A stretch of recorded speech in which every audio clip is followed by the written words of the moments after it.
Gênesis capítulo 18, versículo 17 a 19. E disse o Senhor: ocultarei eu a Abraão o que faço? Visto que Abraão certamente virá a ser uma grande e poderosa nação, e nele serão benditas todas as nações da terra, porque eu o tenho conhecido. É interessante isso aqui, a palavra eu o tenho conhecido indica eu o investiguei. Eu o investiguei. Eu o avaliei. Então eu o conheço depois de investigá-lo. Eu o tenho conhecido e sei que ele há de ordenar a seus filhos e à sua casa depois dele, para que guardem o caminho do Senhor, para agir com justiça e juízo, para que o Senhor faça vir sobre Abraão o que acerca dele tem falado.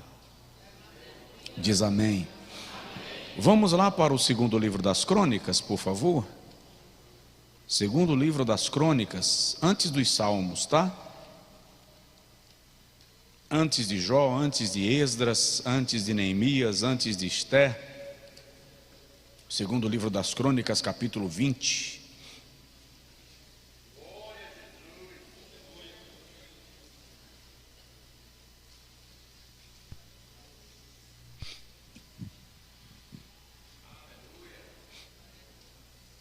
Segundo livro das Crônicas, capítulo 20, versículos 6 e 7.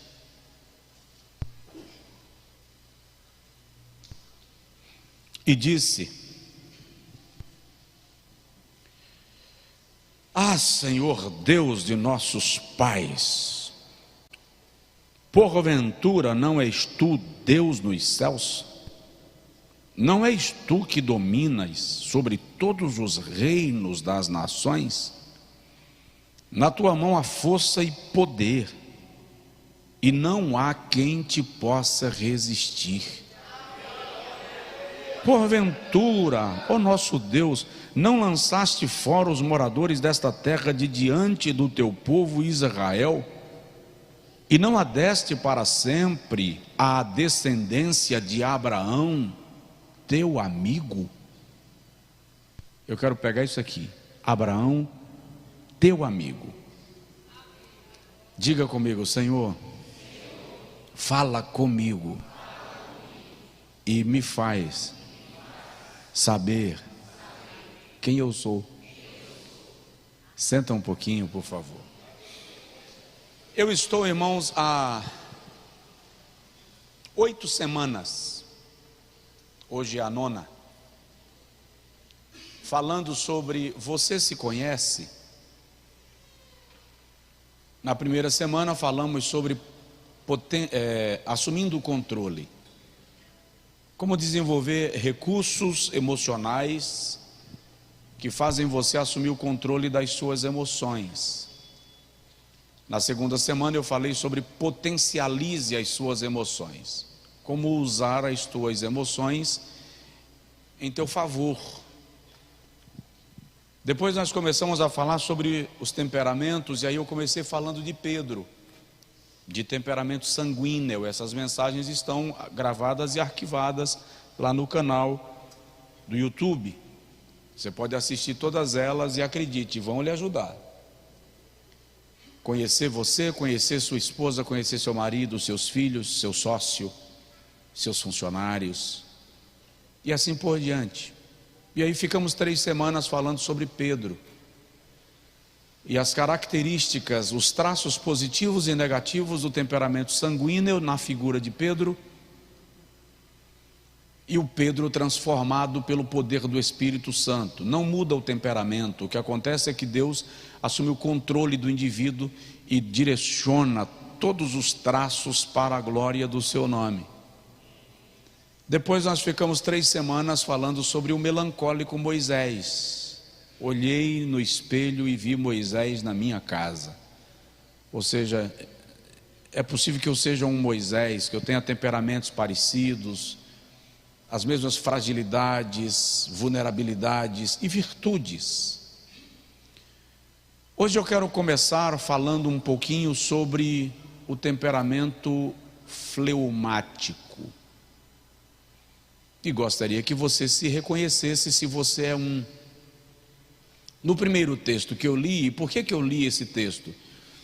Porque apesar de nós encontrarmos na Bíblia algumas figuras que aparentemente tiveram esse temperamento, como por exemplo Noé, Samuel, profeta Samuel, o profeta Daniel, José, o marido de Maria. Deus não poderia dar aquela missão a alguém que não tivesse um temperamento sereno, como é o temperamento de um fleumático. Imagina aí, a noiva apareceu grávida e eu não toquei nela, e o Senhor me aparece e diz que é obra do Espírito Santo. Não dá para explicar esse negócio, não tem explicação, mas ele decide fazer parte do plano divino, e o plano divino se concretizou. Filipe, também o apóstolo Tiago, ao que tudo indica, era dono desse temperamento. Mas Abraão é o que nos dá mais subsídios, traços de comportamento, e por isso ele vai ser o nosso foco. Lá no capítulo 18 de Gênesis que nós lemos, nós encontramos quando Deus decide destruir Sodoma e Gomorra e as outras cidades do Jordão. É bom lembrar das Campinas do Jordão. É bom lembrar que naquele exercício de juízo divino não foram apenas Sodoma e Gomorra destruídas, outras 5 cidades também. Sodoma e Gomorra eram as cidades polo, as cidades mais importantes da região, mas outras cidades que estavam no mesmo eixo e linha de comportamento sofreram o juízo divino. E o Senhor, antes de executar o juízo, diz para si mesmo: posso eu porventura ocultar a Abraão aquilo que eu vou fazer, se eu tenho examinado, eu tenho investigado e sei que ele vai ordenar à sua descendência que me obedeça, que cumpra meus juízos, os meus estatutos, e através dele eu vou abençoar todas as nações da terra. O nível de amizade, nós vamos ver isso nas semanas que a gente vai ficar falando do Abraão. O nível de amizade entre Deus e Abraão é algo extraordinário, é algo incrível, é de uma penetração inimaginável. É tão alongada a amizade entre Deus e Abraão que quando Jeosafá, segundo as Crônicas capítulo 20, quando Jeosafá vai orar e argumentar com o Senhor por causa dos 5 reis que se levantaram contra Judá numa só guerra, e Jeosafá está tomado de medo e apavorado, o texto diz isso, de 2 Crônicas capítulo 20, ele diz: Senhor, não é porventura esta terra, a terra que o Senhor afastou os inimigos e entregou à descendência de Abraão, teu amigo? Então a amizade entre Deus e Abraão se torna reconhecida gerações após gerações. Era um relacionamento muito íntimo, muito pessoal. E se a gente vai falar dos fleumáticos, eu queria começar lembrando que os estudiosos do fenômeno, eu vou chamar de fenômeno dos temperamentos e da personalidade, dizem que as pessoas de temperamento fleumático são as mais fáceis de conviver. Por quê? Porque elas são pessoas de natureza calma, sossegadas, benquistas por todas as pessoas, normalmente são bem-humoradas. A sua presença naturalmente gera prazer, gera serenidade, produz a sensação de ambiente seguro.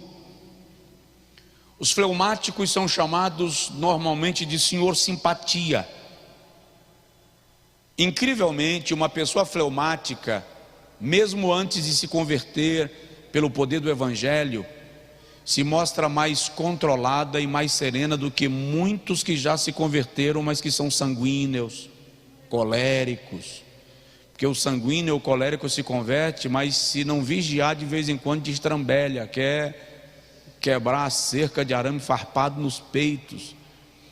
O fleumático não, ele é sereno por natureza, ele é calmo e normalmente mede as palavras antes de pronunciá-las, quando pronuncia. É muito interessante observar que o fleumático é introvertido, ele é para dentro, e justamente por isso, muitas vezes, nem as suas virtudes, nem as suas fraquezas são perceptíveis. Por outro lado, há um sério problema que é do temperamento, que é a falta de motivação. O fleumático tem a tendência de olhar para as situações apenas como espectador e evita se envolver para não assumir a responsabilidade, para não se comprometer com a missão. Justamente por isso, muitas vezes, seus talentos ficam escondidos, porque eles rejeitam a missão, porque se julgam incapazes, apesar de serem habilidosos naquilo que se propõem a fazer. Você convida um fleumático para assumir um cargo na igreja, e ele fica fazendo cera, dificultando. E detalhe, não adianta apertar o juízo de um fleumático, porque o juízo dele não aperta. O tempo é seu parceiro, diferente de um colérico que vive contabilizando o tempo, diferente de um sanguíneo para quem o tempo anda na velocidade da luz. O fleumático é uma pessoa normalmente paciente, longânima, tolerante, tranquila. Tem alguém aqui? Sério, esse tanto de gente? Aleluia! Vamos observar, como eu observei em todos os temperamentos, os traços positivos e os traços negativos de um fleumático. Os positivos: calmo, tranquilo, responsável, eficiente, conservador. E conservador aqui em todos os aspectos, é muito tradicional. Nos investimentos financeiros, prefere a poupança do que qualquer investimento que traga risco. Entende? É conservador, é prático, líder, diplomático e bem-humorado. Seus traços negativos: calculista.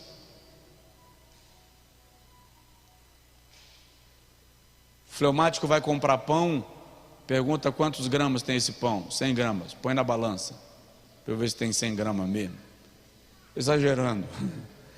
Temeroso, medroso, indeciso, contemplativo, desconfiado, pretensioso, introvertido, desmotivado. Ou seja, o fleumático não é proativo, ele não age por conta própria, ele não toma iniciativas, ele não vai na direção de provocar soluções. Se você pedir a um fleumático que te ajude a transportar um bujão de gás, ele provavelmente vai te ajudar, mas se você não pedir, ele vai ver você esmagado pelo bujão e vai te deixar carregar sozinho e colocar em cima do caminhão. É da sua natureza. Abraão é um dos maiores heróis da Bíblia Sagrada. Dos 50 capítulos do livro do Gênesis, 39 falam de Abraão e da sua descendência. Os primeiros 11 capítulos tratam de assuntos gerais, como a criação, a formação das raças, o dilúvio, a Torre de Babel. No capítulo 11 começa a tratar da família de Abraão, os seus ancestrais. No capítulo 12, sua chamada. E aí ele assume o protagonismo no livro de Gênesis.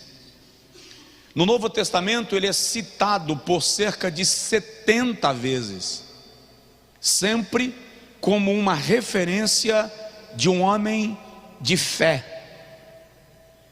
Diversos acontecimentos na vida de Abraão trazem para nós lições extraordinárias, e é bom lembrar que Abraão cometeu gafes ridículas, passou por situações estranhas demais. Entretanto, a Bíblia o chama de amigo de Deus. Por isso que quando eu estava estudando hoje, o tema que eu dei para essa reflexão foi: e ele era amigo de Deus. Se não fosse, irmão, misericórdia. Mas ele é um exemplo de fé, e as gafes que ele comete estão, assim como Pedro, assim como Moisés, de quem nós já falamos, estão no campo da sua personalidade, e revela que Deus pode nos usar apesar de nós. Provoca assim o teu vizinho, fala com ele assim: Deus pode te usar apesar de você. Apesar de você.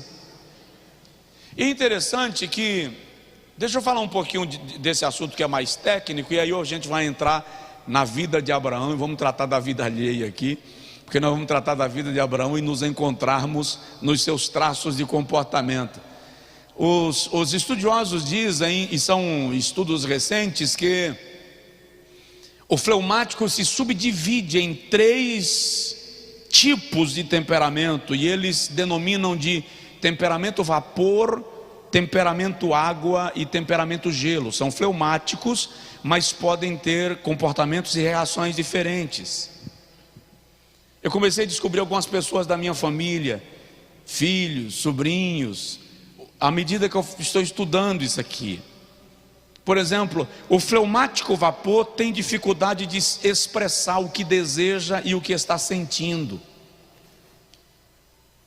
Não fala se dói, se não dói, se gostou, se não gostou. É mais disperso. Você manda um fleumático vapor pegar água para você, ele levanta da sala e vai na cozinha. Quando chega na cozinha, ele esquece que foi pegar água e resolve fazer outra coisa e fica por lá mesmo e não volta com a água. Ele sai de casa de manhã para comprar pão, e aí quando chega em casa é meio-dia, e a mulher pergunta: cadê o pão, homem? Que pão? Ah, esqueci. Ele vai para o mercado fazer a feira, e quando chega no mercado, ele esquece o que ele foi buscar. Como ele esqueceu, ele não pega nada, às vezes nem lembra que ia para o mercado, deixa o carro no estacionamento e não lembra onde deixou, porque ele é disperso. Em contrapartida, ele é sensitivo, é sensível, percebe as coisas, a empatia e a rejeição com muita facilidade, percebe mais a sinergia do ambiente do que as questões práticas. Outra característica do fleumático vapor é que ele se adapta muito facilmente ao ambiente. Isso de certa forma é bom, porque ele não conflita, ele não briga, ele não se impõe, ele não contesta ninguém. Na cadeira que você mandar sentar, ele senta. Se não mandar sentar, ele fica em pé e não vai reclamar. É fácil de ser liderado, mas as situações para ele se dispersam com muita facilidade também. Brigou com o fleumático vapor e daqui a 15 minutos ele não lembra mais que teve confusão, está tudo normal, e a vida que segue, e não valoriza essas circunstâncias temporárias, são da sua personalidade. Às vezes seu filho é assim, seu marido é assim. A irmã chega para um marido sanguíneo e diz: olha, o sifão da pia está vazando água. Alguém aqui sabe o que é sifão? Tá. O marido que sabe o que é sifão, levanta a mão. Levanta a mão de verdade, irmão. Eu não sei não, pastor, mas vou levantar, porque já que perguntou por marido. Vamos lá, estou brincando. A irmã chega para o marido e diz: oh, a pia está vazando. Se é um sanguíneo, irmão, ele nem comprou o sifão ainda. Ele já abre a portinha debaixo da pia, arranca o sifão e leva para a loja, que é para comprar um igual. Ele já tira. Ele não espera trazer o outro. Se ela abrir a torneira, está feita a festa. Chega para um colérico e diz: ó, a pia está vazando água. E eu com isso chamo o encanador. Vou perder tempo trocando cano de pia? Fleumático: meu amor, você troca o sifão da pia? Troco, meu bem, pode ficar tranquila que eu troco. Ano que vem. Porque ele é tranquilo, não é irresponsabilidade, não é descuido, ele é assim. Eu lembrei agora desculpa, irmão, eu tenho que citar. Vocês já assistiram, Jesus, pode falar de nome de filme esse no público? É pecado? Não. O Alto da Compadecida. Você lembra daquele personagem que ele diz: eu só sei que foi assim. Então o fleumático: eu vou fazer, mas eu só sei que eu vou fazer. Por que não fez? Eu vou fazer porque não deu tempo. Porque ele é uma pessoa carregada de tranquilidade. Já o fleumático, água, é aquele que se adapta também às situações com a mesma facilidade do anterior, mas ele é mais equilibrado. Ele não se dispersa com a mesma facilidade. É moldável, é sensível, mas não é tão manipulável. Ele é mais, quando percebe que está sendo manipulado, ele se impõe. É mais corajoso, é mais proativo, mas é fleumático. Se irrita mais fácil do que o anterior. Se você colocar ele debaixo de pressão, ele dá aquela explosão da irritação para garantir o espaço dele. Mas com muita facilidade também se acomoda ao seu estado de espírito. O fleumático água vê as coisas, não gosta, mas não fala nada. Ele fica cozinhando aqui dentro, sem dizer nada, está incomodado, mas não vai ficar resmungando. O sanguíneo resmunga, o colérico protesta, o melancólico fica acabrunhado. O fleumático parece que não aconteceu nada, ele fica acumulando a informação e ruminando para ver até que ponto ele pode administrar aquilo. E tem o chamado fleumático gelo, é mais frio, mais seco. Você chega com toda empolgação: comprei os bilhetes da passagem para Paris. Ele fala assim: que bom, tá bom. A mulher diz assim: homem, você está vivo? Para Paris, eu estou falando de Paris, Torre Eiffel. Aquele monte de ferro lá que aparece nos cartões postais. Tá bom. Ele não pergunta quando é. Não é que ele não tem interesse, é que a personalidade dele não empolga com facilidade. Gosta de rotina, de estabilidade. Também não pode ser manipulável. Não é apaixonado por viagens. Essas viagens não empolgam. Para ele a rotina de acordar, ir para o trabalho, voltar para casa, ir para a igreja dia X, Y e Z, está de bom tamanho. Quer viajar? Vamos ali na fazenda, vamos no sítio. Não tem uma fazenda, pastor? Os amigos têm. Vai na fazenda de um amigo. E ele se contenta com essa rotina de vida. Conhece alguém assim? Quem conhece alguém mais ou menos assim, levanta a mão. Pois é, existem essas pessoas. Conheço alguns. Nós temos um no nosso escritório que trabalha com a gente, que ele diz assim: eu vou ali pegar água. Aí quando ele sai da sala e vai buscar água, demora uma eternidade. Aí quando eu localizo: rapaz, cadê a água? Ele fez: é mesmo, eu fui pegar a água, esqueci. Tranquilo. Conhecer isso faz a gente perceber que não é irresponsabilidade, não é inconsequência. Isso tem que ser provocado, tem que ser mexido. Agora vamos conhecer um pouco de Abraão para você ver como esse temperamento pode colocar o indivíduo em enrascadas, mas também tem as suas virtudes extraordinárias. Primeiro, temeroso.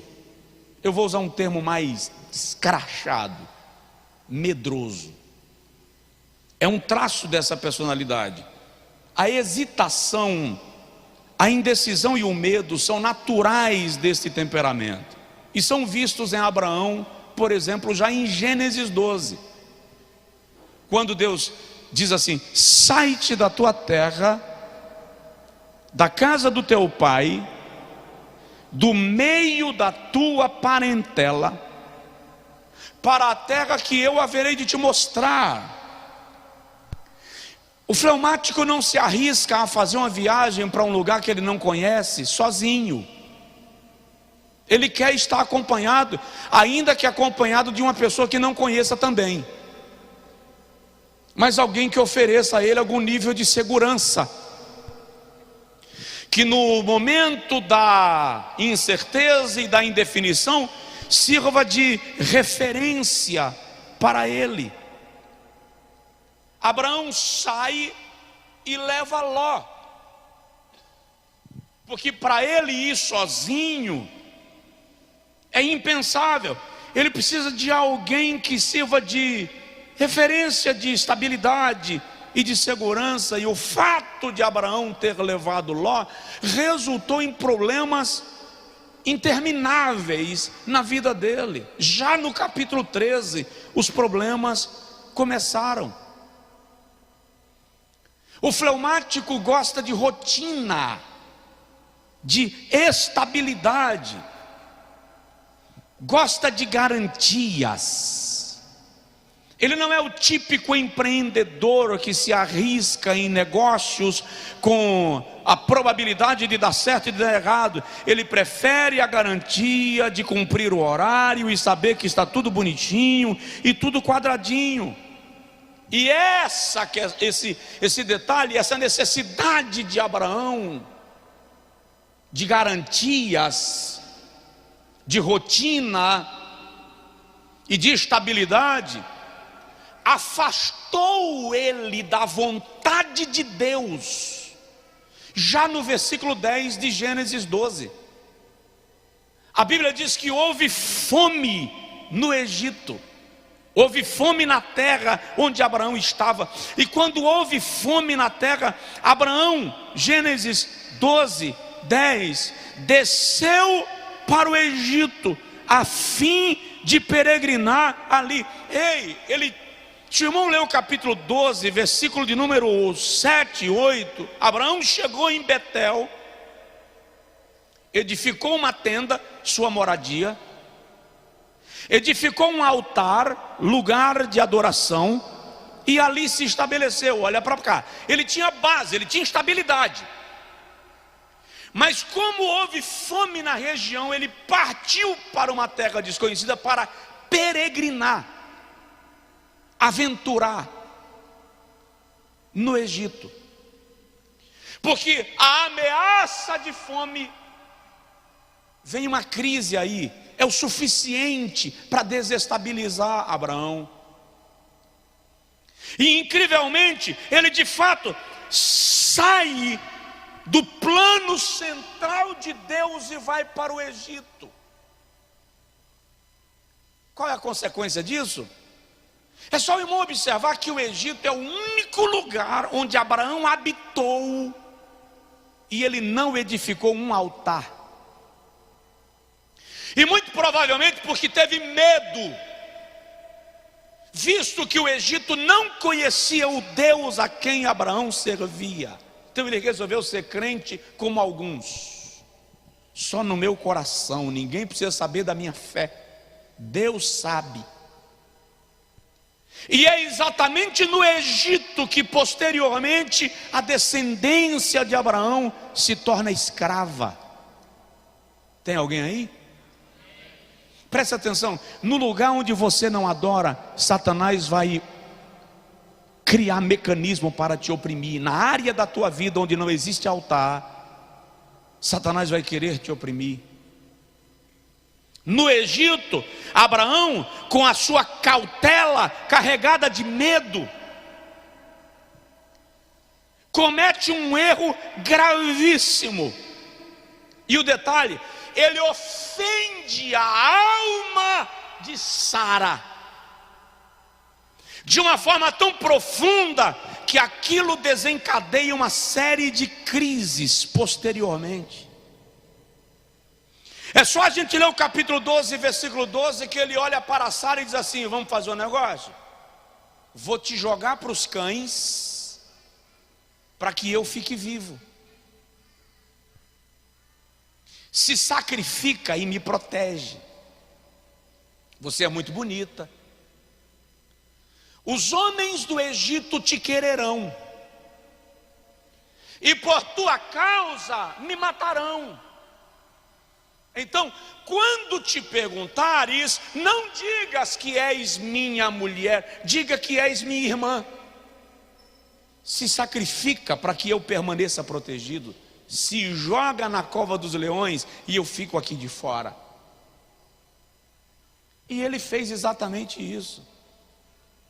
E a Bíblia diz que o faraó enriqueceu a Abraão por causa de Sara. Está escrito, Gênesis 12. E Abraão recebeu gado, e ovelhas, e ouro, e servos por causa de Sara, porque afinal de contas é a irmã. Abraão ficou no Egito pelo menos 7 anos, e nesses 7 anos Sara foi a sua irmã. Você consegue analisar qual é o sentimento de Sara de estar com um camarada que não é homem o suficiente para garantir a segurança dela? Um cara que olha para a esposa e diz assim: morre tu, contanto que eu fique vivo. Consegue ter ideia das ondas emocionais que atingem a alma de Sarai nesse cenário? Por causa do medo, que é uma característica da sua personalidade. Até que o faraó descobre. Isso tudo em Gênesis capítulo 12. Quando o faraó descobre que Sara é esposa de Abraão e não irmã, versículo de número 16, versículo 17, diz que o Senhor feriu ao faraó e toda a sua casa com pragas por causa de Sarai.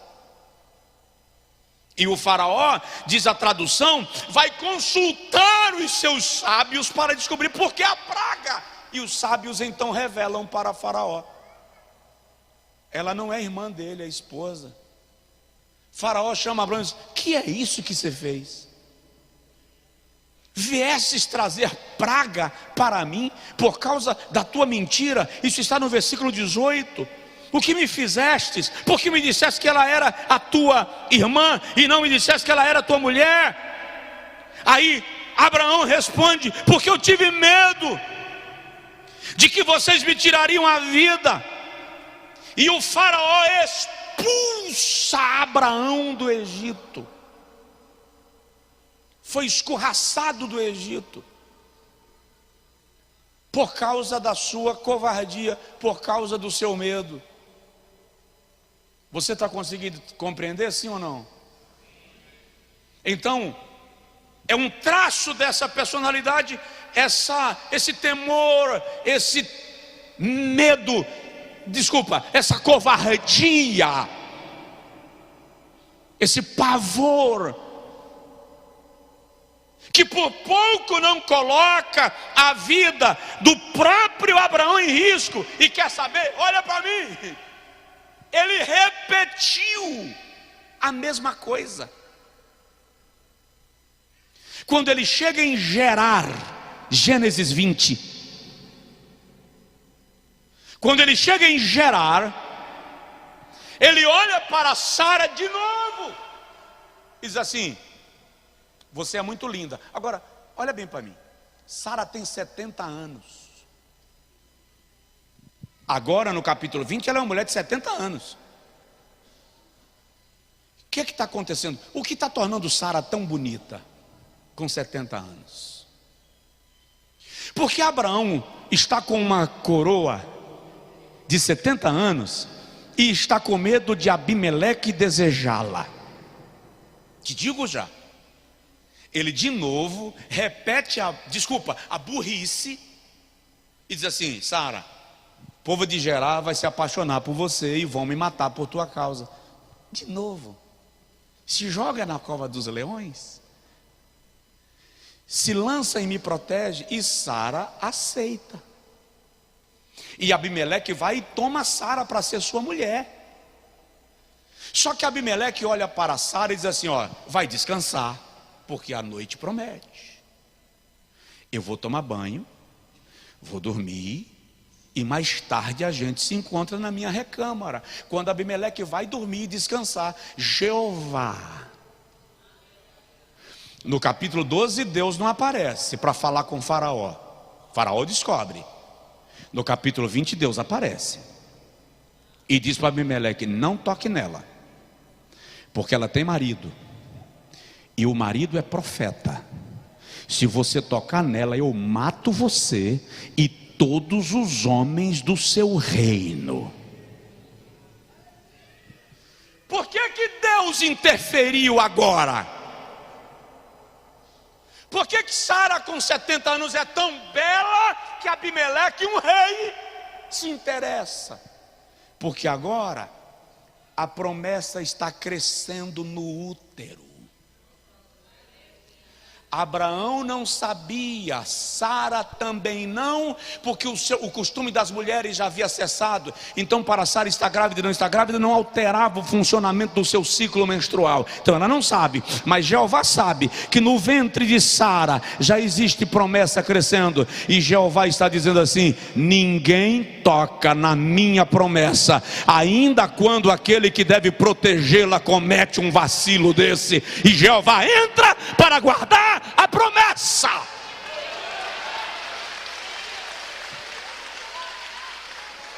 Então a beleza de Sara aqui é porque o próprio Deus começou a rejuvenescer Sara, começou a reestruturar o seu corpo, as fibras, o seu útero, a sua beleza. O seu corpo ganhou forma de jovem para sustentar uma gravidez que não era uma gravidez qualquer, era a semente que resultaria na confirmação da aliança, de onde veio o Cristo.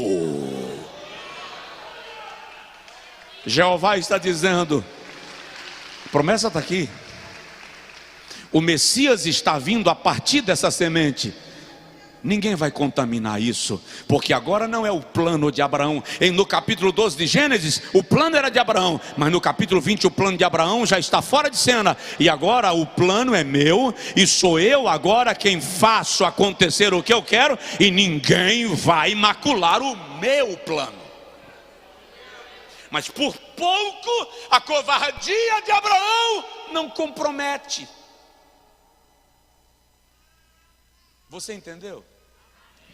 Olha para o irmão do seu lado, para a pessoa do seu lado, e fala com ele assim: coragem. Diz para ele: ainda que você seja medroso, quando o assunto é promessa, coragem.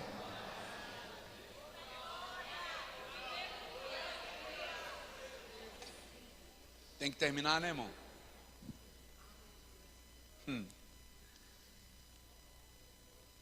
Segundo traço da personalidade de Abraão: pacífico. É da personalidade do fleumático evitar conflito, evitar confronto. Ele evita a guerra a qualquer custo. Um fleumático sofre o dano, mas não entra numa guerra. Só em último caso. Tem um perigo nisso. O fleumático tem dificuldade de dizer não. Você me empresta seu sapato? Empresto. Aí quando o outro chega: rapaz, eu vou num casamento, estou sem um sapato, você me empresta? Empresto também. porque ele tem dificuldade de dizer não. O fleumático tem dificuldade de olhar para alguém e confrontar. Ele tem dificuldade de se impor. E isto é por causa do seu espírito pacificador. Ele tem dificuldade de desagradar alguém. É amante da paz. Justamente por isso, os grandes diplomatas são fleumáticos. Seus discursos não são aquecidos, são discursos equilibrados, bem medidos, com palavras muito bem construídas.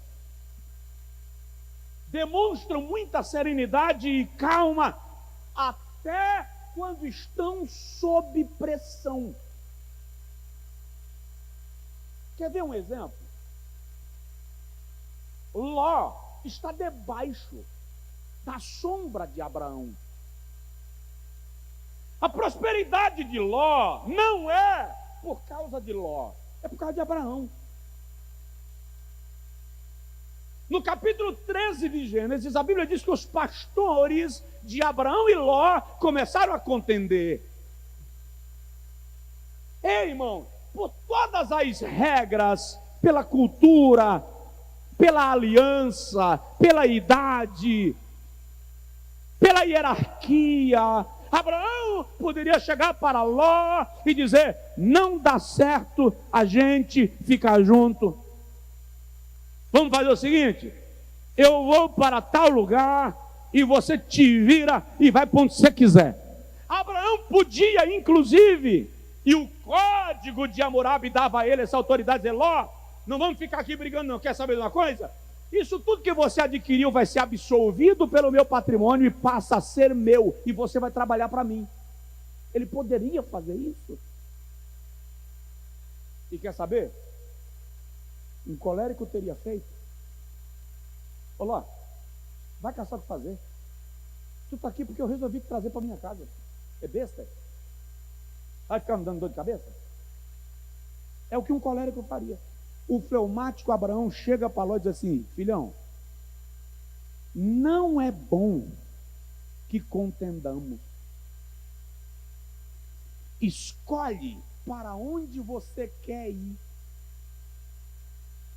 Se você for para a direita, eu irei para a esquerda. Se você for para a esquerda, eu irei para a direita. Isso é coisa do fleumático. Eu aceito tomar qualquer prejuízo, desde que a gente não brigue. Ló, lerdo, vaidoso, desatento, deveria entender que ele só estava crescendo por causa de Abraão. Mas ele não entendeu. E ele olha para as Campinas do Jordão, a melhor região da época, no mundo antigo. E ele diz assim: tá, eu vou para as Campinas do Jordão, verdejantes, regada, e lá me estabelecerei. E ele vai, e Abraão deixa ele ir para o melhor lugar. Porque ele não é do tipo que briga por causa de valores materiais. Não é o tipo que discute por causa de patrimônio. E é tão interessante que lá na frente, olha só, lá na frente, quando Ló tem problema, e eu falo disso depois, quando Ló tem problema e perde tudo, inclusive a própria liberdade, Abraão vai lá e resgata Ló. Ai, irmão, colérico olha e diz assim: deu errado, velho. Se vire. O fleumático Abraão ignora toda a deslealdade de Ló e vai lá socorrer Ló no sufoco. Porque para ele o que importa não é brigar pelo patrimônio, é manter a família por perto. É da sua personalidade. Ele não tem filho. Ló é sua descendência. porque Ele é da paz. Na verdade, do ponto de vista cristão, todos nós precisamos ter esse aspecto do fleumático. Ser da paz. Se nós aprendêssemos a viver em paz, e a Bíblia diz, no que depender de vós, tem de paz com todos os homens, seria dadivoso. Se nós aprendêssemos a, mais do que saudar com a paz, praticar a paz que nós saudamos, não haveriam conflitos e intrigas religiosas, birras, picuinhas, panelinhas, discussões, porque desenvolvemos o sentimento de paz. Agora preste atenção, tem muita gente que não professa a fé cristã que eu e tu professamos, mas que são pacíficos e pacificadores. Por isso que nós precisamos entender que salvação é um assunto do Espírito Santo, é um assunto de Deus,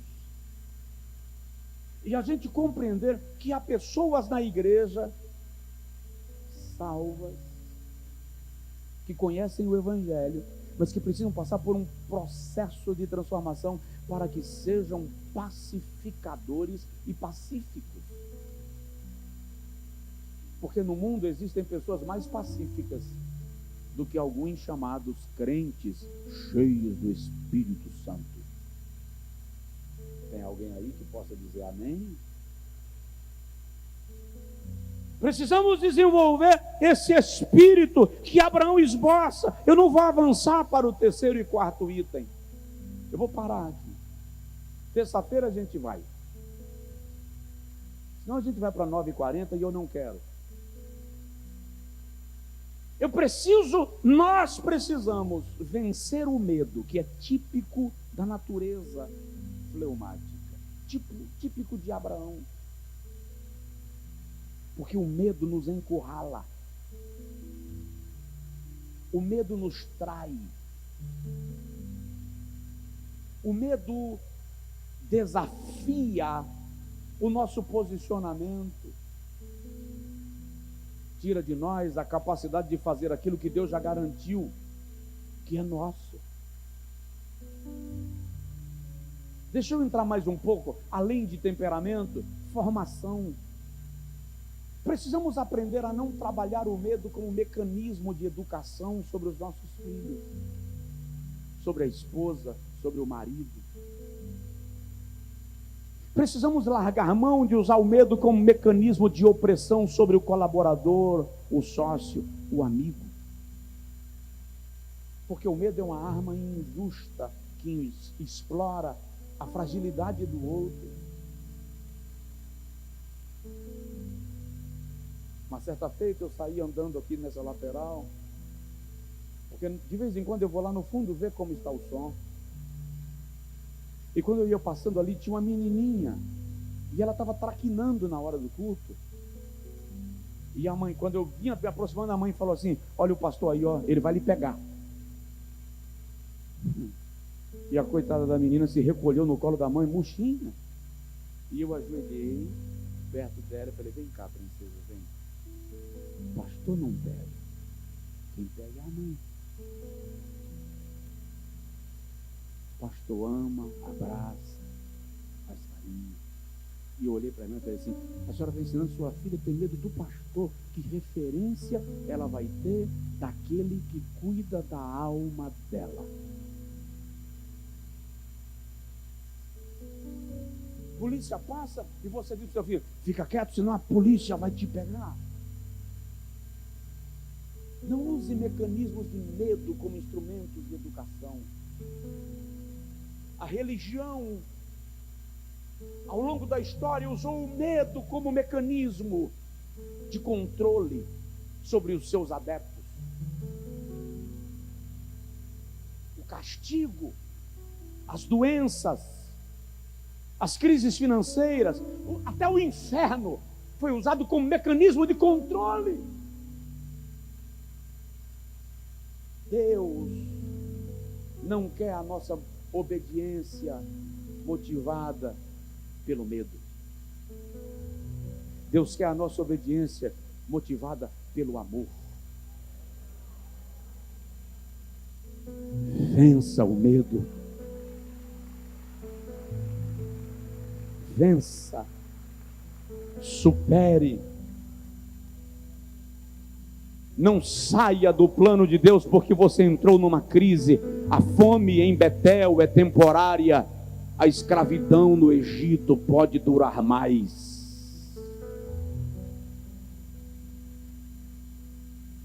Está no plano de Deus não é a garantia de que não haverá crise.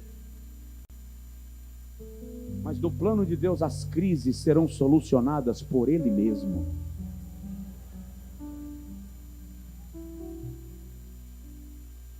E desenvolva o princípio da paz. Vive em paz.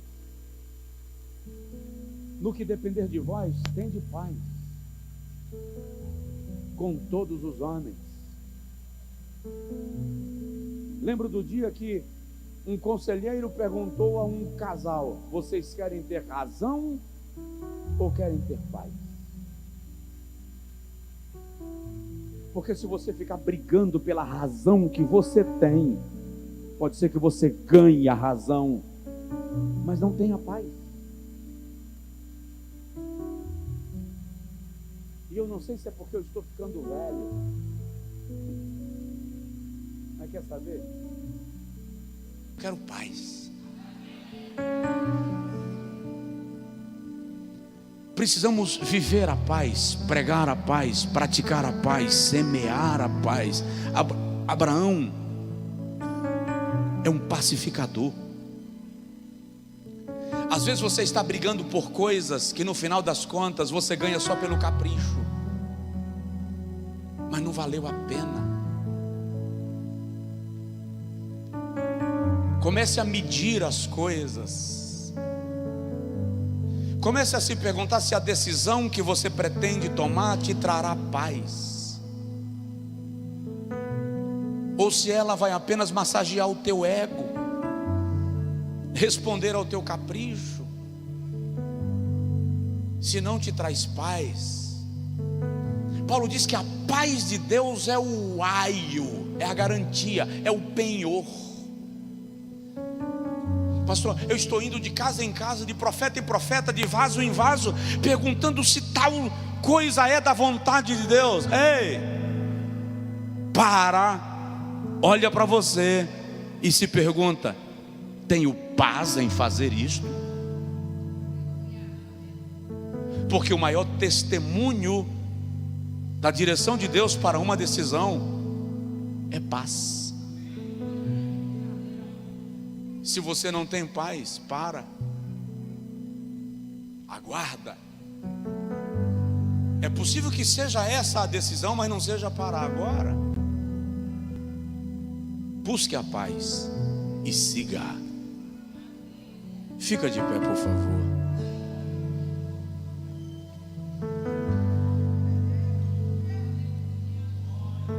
Às vezes você está brigando com o vizinho por causa de um muro. Você está brigando com o vizinho porque houve uma infiltração na parede da sua casa causada pela laje dele. E você está fazendo um pau. Um dia de serviço de pedreiro resolve o problema. Entende?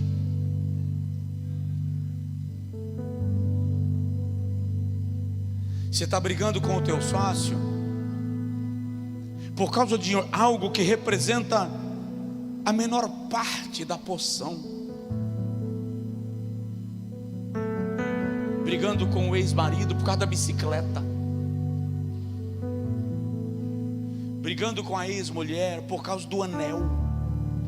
Ah, me poupa. Você tem tão mais. Deixa eu dar um exemplo rápido e a gente vai orar. Tomaram o poço de Isaac no deserto. E quando tomaram o poço, a Bíblia diz que Isaac não contendeu. Irmão, um poço no deserto vale ouro. Não contendeu, foi embora para mais dentro do deserto. Quando chegou lá no ermo, cavou outro poço e deu água. Ei, quem te respalda é o Senhor. Aí Isaac, quando está desfrutando da água, vem os pastores de Gerar e dizem: essa terra é nossa, então o poço é nosso, cai fora. E de novo a Bíblia diz que Isaac não contendeu e foi embora e deixou o poço. Chegou lá na frente, cavou outro poço, e a Bíblia diz de novo, e deu água.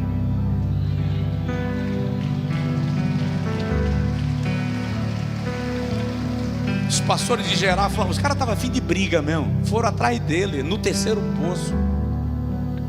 Você está muito perto da gente, ele não quer você aqui perto, não.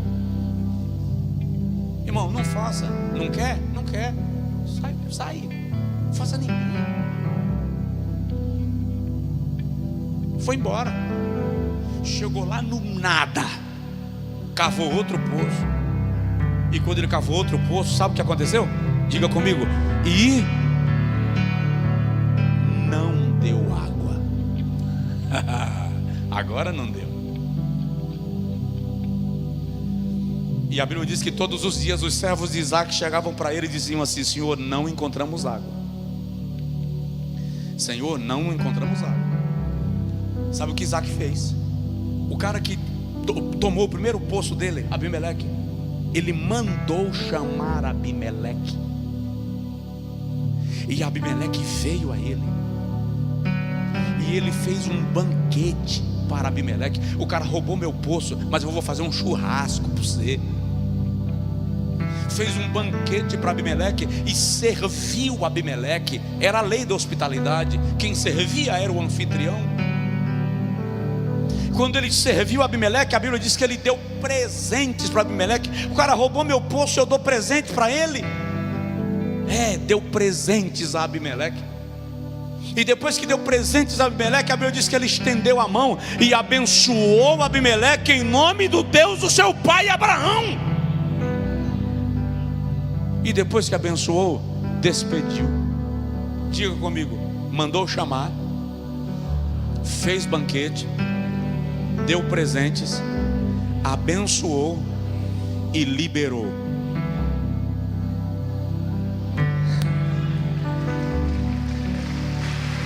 Está escrito assim: e tendo Abimeleque acabado de sair, chegaram os servos de Isaac e disseram: Senhor, encontramos água. Mas tem mais. Eles dizem assim: e são águas vivas.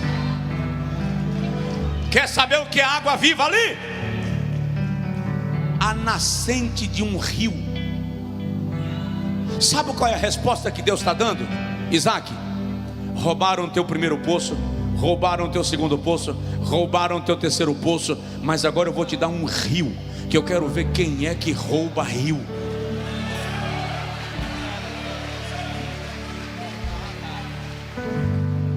Mas rio só pode ter quem vive em paz. Quer saber por quê? Senão você vai fazer guerra, porque o rio vai molhar a terra do vizinho, e o vizinho vai plantar na beira do rio e vai regar a roça dele com o teu rio. Aí você vai lá fazer guerra. Você sabe por que foi que Ismael aprendeu a atirar flechas? A Bíblia diz que ele se tornou guerreiro do deserto. Sabe para quê? Para proteger o poço da sua mãe. Então ele aprende a afastar os inimigos com flechas, porque o poço é meu. Isaac não, ele não vai brigar pelo poço. Aí Jeová olha e diz: tá, eu posso lhe dar mais do que um poço. Você não atira flechas para defender o poço, então eu vou te dar rio, porque você vai ter para você e para os outros. Levante assim a mão comigo, por favor, e diga comigo: Senhor, me dá em abundância, para que eu possa abençoar a outros. E eu te prometo, eu serei uma bênção na vida de outras pessoas. Amém. Estenda a sua mão em direção ao seu vizinho e diz para ele: eu profetizo, Deus vai te dar em abundância. Deus vai te dar em abundância. O Namagastuia,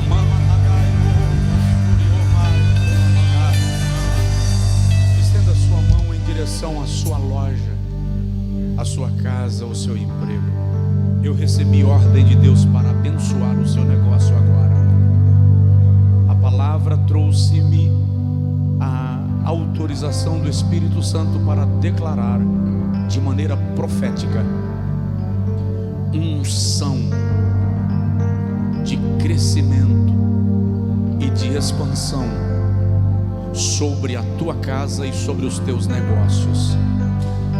Eu quero determinar na autoridade do Senhor: quebrem-se agora os ferrolhos, caiam por terra as portas e portões de ferro, e que uma unção de prosperidade, crescimento e abundância agora, em nome de Jesus. O espírito que te escraviza em dívidas, o espírito que te escraviza em apertos, agora em nome de Jesus eu estou autorizado pelo Senhor a declarar que Deus está afastando a nuvem que te aperta e te abrindo um caminho largo e amplo. Recebe, porque Deus vai mandar e vai chegar na sua mão de onde você não espera.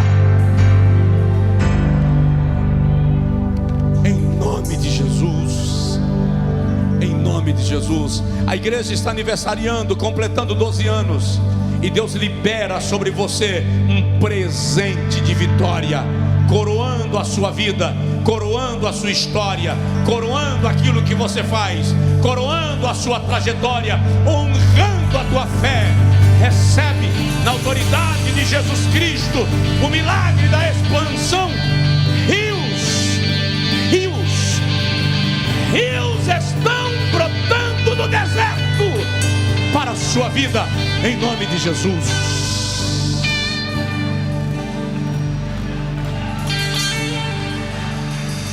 Aleluia, aleluia.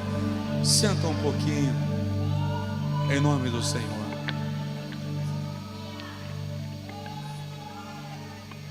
Se você crê, se você creu, você vai ver nos próximos dias Deus desentulhando coisas. A percepção que o Espírito Santo me dá é como uma tubulação que está entupida, e aquilo que é entope está sendo removido, e vai haver fluidez. Vai fluir, vai fluir. Tua saúde vai fluir. Você está se queixando de problemas que amanhã não vai se queixar mais. Tua saúde vai fluir, teu casamento vai fluir, teus negócios vão fluir. Coisa tua que está travada, documento que não sai, que depende de uma assinatura, do movimento de alguém, e que o Senhor está destravando hoje, porque Ele decidiu fazer isso para a glória do seu nome, para a glória do seu nome. Agora o samaritano, volta e testemunha, tá? Por que samaritano? Porque o único leproso curado que voltou para agradecer era samaritano. E entende uma coisa: quem volta e agradece recebe mais do que pediu. Os 9 foram apenas curados. O que voltou para agradecer, Jesus olhou para ele e disse: vai, a tua fé te salvou. Porque ele voltou para agradecer, ele recebeu cura e salvação. Nós declaramos isso na sua vida em nome de Jesus. E os próximos 6 meses serão diferentes. Você vai ver. Você vai ver. Sabe aquela pessoa que está emperrando com você, que poderia resolver a situação e fica emperrando só por birra? Deus vai mover o coração dela. Camais, Tuimanturo, mandou, confestou. Ele vai te ligar, ele vai chegar para você, vai vir no teu escritório e vai dizer assim: olha, eu não sei o que aconteceu não, mas eu comecei a sentir vontade de resolver isso. Eu tive um sonho com você e recebi ordem para resolver isso. A forma que Deus vai fazer não é da minha conta. Eu só sei que a tubulação está sendo desentupida. Vai desenrolar. Vai desenrolar. Recebe essa palavra.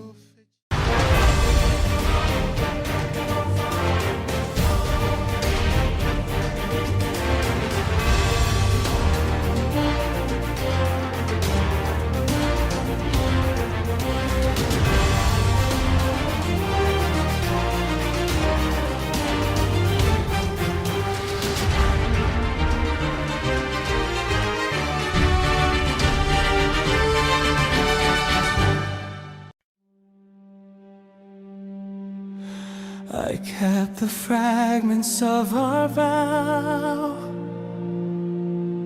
inside the quiet corners of my mind. Even when the fires faded out, your words stayed floating through my life. You said the storms would break apart before they ever took us under.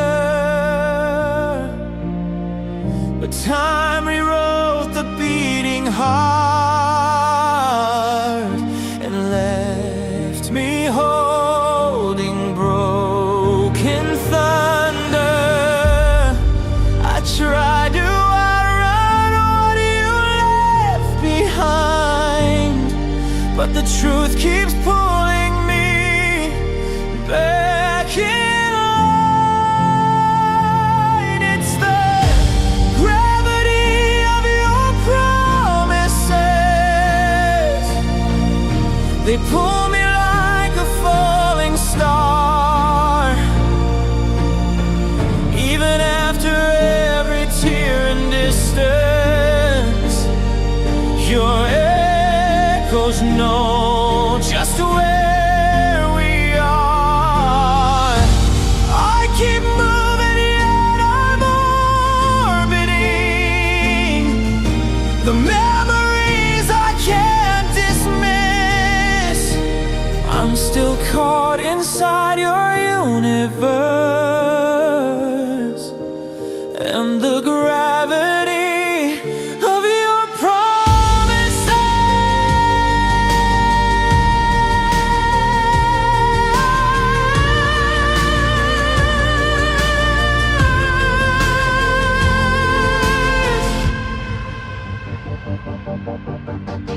I walk the ruins of our past, the places where our shadows used to dance.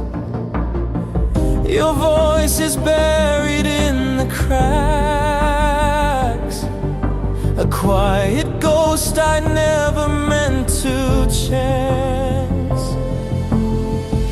The aching sky begins to bend as constellations shift above me. I try to break the pull again, but love is not so simply free. I try to outrun what I felt that night, but the weight keeps turning me back to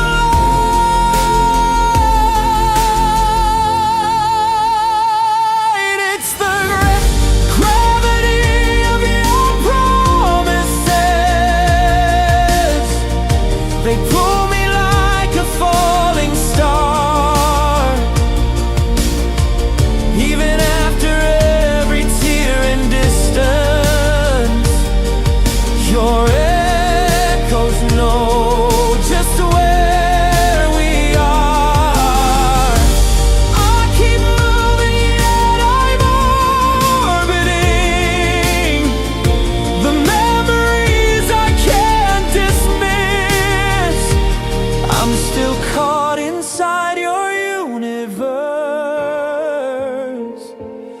and the gravity of your promises.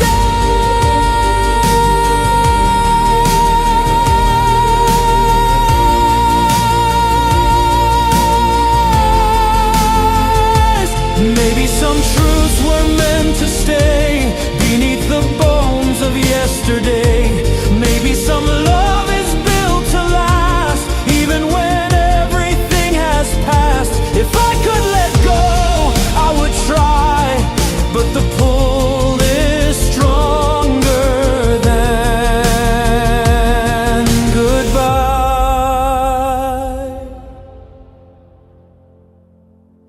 It's the gravity of your promises, a force I never learned to fight. Even if the world collapses, you're